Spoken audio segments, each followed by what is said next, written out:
the man, the myth, the legend, the icon, the hero, Stan Lee. Did a video yesterday, but I don't think I said enough. I was a little too much in shock. So if you want to know more about, my thoughts and feelings on Stan Lee, stick around.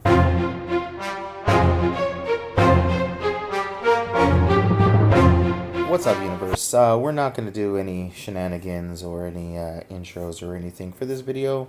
I just kind of want to talk a little bit more about Stan Lee and just a little bit of my thoughts and my feelings. Yesterday, I was at work and I didn't have a lot of time, and I was actually taking it really hard. I still am. And I know to some people it may not make sense to the gravity of what we've lost, but if you really are a part of this industry, part of this fandom, I hope you really understand it. Now, it's not going to affect everybody the same way, but it is a real big deal. And stupid neighbor blowing the leaves off his yard. The tree's just gonna give him more leaves, but whatever. Sorry for the noise. He was an actual personal hero of mine, and our heroes. I'm not silly. I'm not crazy. Our heroes, they're not perfect. They're human. They have flaws. And he may not have done everything legit. He may not have been always the best person. He may not have always given the credit to the other people and his team and his support cast around him that helped him become as great as he was. But that doesn't make him any less of my hero. His flaws, in many ways, and we'll talk about some of his flaws here, help define him and help me realize who I want to be, and has helped me, indirectly. You can ask the guys, I'm constantly, trying to be supportive with them, and, we all have our own opinion, and it's kind of led me to this, to try to create this, not just for me, not just for DPZ, not just for Jay, for us to just kind of hopefully someday have a platform where we all can come and feel as one, essentially like the X Mansion, if you will, Xavier's school, where we could actually here within these confines, get along. We may not always get along, but at the end of the day, we'll see we just have two different opinions and move forward. So he's, like I said, he's always been one of my heroes. Like I said in the video before, I was able to meet him twice in my life. Previous to that, though, I was always a mission. I was always wanting to see him, meet him. And the one time that it seemed like it was going to happen, I was going to go to MegaCon with my buddies and get to go see him. I had gotten laid off not too long prior and before the actual event, so I couldn't afford to actually go take a picture or get an autograph with him. But my buddies were really nice and managed to get an extra picture of Stan Lee for me at the very least. So at least I had a picture of him and I was there and whatnot. So it was really nice of them to do that. And then after that, I actually got really lucky to meet him in real life every day. I had gotten a job and he happened to be at my job, and it was really cool. And I introduced myself, told him how big of a fan, told him I thanked him for all of his work and guidance, and if he, and he was really cool, really down to earth. He was really nice, friendly, wasn't in a rush, didn't seem like I was bothering him. And then later I met him at another con, and I was able to pay for it and go see him and talk to him and whatnot. And regardless of he really did believe or really did remember me or not, he did advise that he thought, my name started with a C. So led me to believe that he did remember me, but I don't know. And regardless of he did or didn't, he made me feel good about the situation and myself, and that, that maybe I left an impact on him in some way, which was kind of cool. And again, if he did or didn't, that's not the point. It's just how he treated me. And I've seen interviews where he has mentioned, one of his biggest things is do unto others as you want done to you. And I believe he lived that to, almost to the fullest of his capacity. Now, he, like I said before, he's not perfect. He is a human, So again, he has co-created many different characters out there. And he may not have always given the credit to the other people that influenced or inspired him or helped him to get again to his success point. But again, like I said, as a fan, I could see that, and I know that I want to be better than that. So he has inspired me indirectly. Now, I just want to talk about a couple of things that some of us may know about Stan, and some of us that you may not know or may have forgotten or didn't realize why he is so impactful to the world. How he left his thumb, and it's not just because he was in a bunch of cameos in a movie and things like that. First and foremost, he was born Stanley Martin Lieberman.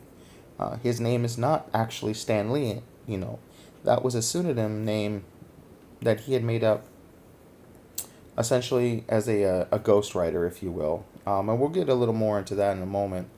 Him and his family, they were, his family was Roman, if you will, and they were Jewish. And they came here to America, and they survived the Great Depression, essentially. I've seen in an interview where he had mentioned most of his memories of his dad are just him sitting at home reading the help wanted ads, trying to essentially find a job. When he was I believe his dad was a tailor, and when his dad lost his job, he took their life savings and opened up a diner, which eventually failed as well. So they were on really hard times, and Stan Lee took that as an initiative to try to get, he was a really smart young man, and he moved up in grades really quickly in hopes that he could get out into the real world to get a job sooner rather than later. And, us kids, we can be really cruel and mean. So as he was, excelling, he was the youngest person in his grade, so he was constantly bullied and made fun of and things of that nature, and he found it hard to actually make friends. And I'm sure a lot of us out there could kind of understand that. A lot of us out there, sometimes it seems like the world is against us, and we're just trying to do the right thing. And, he was actually born December 28th, 1922. That was a long time ago. He had a full life, and some of the things that he did in that life, obviously, he met the woman of his dreams, and he was happily married for many, many years, and she did pass away sometime last year. And it's almost poetic that he's not with us anymore, and he's rejoined her and rejoined Jack Kirby, if you will. And now I'm sure they're putting on great stories for the Lord above, if you will, or whomever you believe in, or whatever you believe in. Regardless, I believe he's at peace now. Stan Lee was, he was a writer, he was an editor, he was a producer, he was the chairman of Marvel at one point in time. He had done so much for the comic industry, and like I had mentioned prior, he had created a ghost name, if you will, in Stan Lee, because when he started writing for comics, and editing comics and whatnot, it was looked down upon, essentially. It was not nearly, it's not as glamorous as you may think nowadays, but it's still a lot more glamorous than it was back then. If he had told people that he wrote comic books, he was just, oh man, you write nonsensical mumbo jumbo. So he would just be like, yeah, I'm a writer, I write kids stories. And then what'd you write? And eventually it would always come out of a conversation. But the way he looked at it is when he got older, he would actually get to write this great American novel, if you will. He was always out there trying to write the next great script or great American novel. And, he didn't want to be associated, he didn't want his future projects to be hindered by his past. And so the name Stan Lee comes from some embarrassment, if you will. And that's another thing we could all understand. Sometimes we may be embarrassed to announce to the world that we're a comic book fan, or that you're a geek, or that you're a nerd, or that you're into any type of fandom that's looked down upon, whether by, the hot girl is going to think you're immature, or that's stupid, or if your mom doesn't get why you like Star Wars so much, or whatever the case may be. and it doesn't have to be this fandom. Oh, you're a motorhead, or you're a jock. You're just into sports. You don't. We all kind of face those stereotypes, and he faced them too, and he tried to find a way to hide behind this name, if you will, to not let it be known. But it shows and speaks to the character of the person that over time he started to realize what he was doing was important. I read an article once, or a something that he had said, that he was embarrassed essentially to be a comic book writer, but then he realized what he was doing was entertaining the world, and without entertainment, a lot of us would go off the deep end. We wouldn't have joy in our lives, and then he realized how important entertainment was and what he was doing. And as the kids that he was initially writing for grew up, they came back and thanked him, and he realized what he did was important. And it speaks volumes to the character of the man who could go from point A to be embarrassed to be a ambassador of the medium, if you will. And he he waved that flag high, regardless of what anyone thinks of him or how great of a man he was. He waved that banner high, and he encouraged all of us to look into our creative sides and go out there and read a comic book. He made it cool, to be honest with you. I also think he wrote one of the greatest lines in literature, and it is definitely over time has been overused, sure, but again, I think he was always out there to try and write the next great American novel again, and to his discredit, he doesn't realize he wrote many, to be honest with you. He created universes and worlds and adventures that will never die, okay? There's many a books, okay, that people don't remember, but his characters have outgrown their stories, essentially. The characters he's created alone are bigger than the stories he told, or could have ever told. And that, the phrase that he wrote that I think has impacted all of us, and I think is a great mantra to live by, is, of course, with great power comes great responsibility. That line is probably the greatest line ever written in comic books, graphic novels, and is right up there in literature, if you ask me. It's one of the greatest lines, phrases, sentences ever put to paper. He's also worked with many, and he's collaborated with many artists and co-writers and editors and things of that nature. And just to name a few, Jack Kirby, Steve Ditko, John Romita Sr., Bill Everett, Larry Lieber. He has done so much and worked with so many people to create so many great characters. We have your obvious ones, your Spider-Man. What's to say? He is the biggest merchandise seller in the world of comic books. He is your everyday man. He is you. He is me. He is all of us. He created the X-Men. He allowed us to see and not feel as outcasts, if you will, to have a family within the pages of X-Men who were outcasts that we could relate to. If you were of a different race, a different culture, a different religion, if you were an oddity, if you were introvert, an outrovert, whatever the case may be, if you were dealing with some sort of issues, you found a home in the X-Men. He also co-created the first African-American superhero in Black Panther. He was the first to do that, followed by the Falcon and Luke Cage. He knew that these people, that African Americans were a part of our everyday lives, so why were they not in the comic books? He knew that they needed a hero to look up to as well, so he helped to give that to them. As himself being of Jewish descent, he was ridiculed. Okay, he understood what it meant to be an outcast. Okay, in that time frame, and he gave that to us. Fantastic Four gave us, if you really dive deep into the Fantastic Four, they were the first family, if you will, that had all these family dynamics. Okay, and then you had the ever-loving Blue-Eyed Thing, who was this gentle soul, okay, and was the nicest guy, but his exterior was this absolute beast of a monster, and he was ridiculed for that and to some degree. And then you had Mr. Fantastic with all the brain capacity in the world, but couldn't help his friends, okay, and get them back to normal.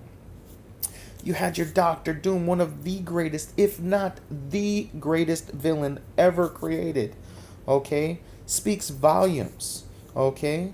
He also, Daredevil, the first handicap, and I hate using that word, okay, or disabled superhero. He was the first. Again, these people that were out there in our everyday lives, they lived those lives. They were a part of our lives. They should be in his universe as well. They deserve someone they could look up to. And he gave that to them. Okay? He did other things as well that people don't, he wasn't the first or the only person to essentially, have your first name and the last name kind of coincide, if you will, just to make it so much easier to remember. Your Peter Parkers, your Bruce Banners, okay, Doctor Doom. He knew that the Fantastic Four, he was on point with that, and these names solidified themselves in our brain forever.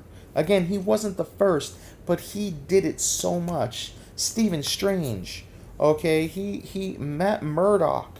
I mean, I could go on and on and on. Silver Surfer, he just knew how to do it, and he kept pumping them out and pumping them out and pumping them out. And sure, some of it could have been a product of the time, okay, but it was so special, and it engraved and burned their way into our minds. He also did some other things, like from the get-go, when he created or helped to create the Scarlet Witch and the Silver Surfer as bad guys. He always intended them to not be as bad as their surroundings and to be stuck in a situation where they don't really want to do these things and eventually find their way to the other side and be good. Okay, he was one of the first people to go out there and do something like that. The Hulk, an allegory for Dr. Frankenstein, the monster, the beast within, coming out, primal rage, dealing with anger issues. He was the man behind all of that. And one of the things that I think he does not get enough credit for, just because it may not be the best interpretation of a story, if you will, he was the first person to really go against the comics code and put out a story about drug use. Okay, before him willing to go out on a ledge and get this produced regardless, okay, the comics code did not allow that kind of stuff. You could not have drugs in your comic books. And he said, you know what? Forget what they have to say. Forget them trying to hold us down. I'm going to do what I want because this story needs to be told. And he helped change the comic code. It's just amazing. And his cameo appearances stem far beyond even the Marvel Universe. Mallrats and The Simpsons. I mean, he has been in pop culture for years, and he has affected our everyday lives. And I just want to leave this video by saying I hope we all get to leave our thumbprint on this world when we all leave. Not all of us are going to get to do that, but we should all strive to do that. I think that is the reason for living. I think that is the key to life. If you need to have, the purpose of life is to have a life of purpose. Leave your mark on this world in a positive manner. Do something for somebody that will never be forgotten. Okay? And that is how your legacy will live on forever. Stan Lee may not be here in the physical, but he will be with us forever, and he will be with our children's forever. And Universe, thank you for indulging me for almost 19 minutes, guys. And guys, until next time, I'm Craig. I'm not even going to go by my pseudonym. And I'll see you in the universe. Peace.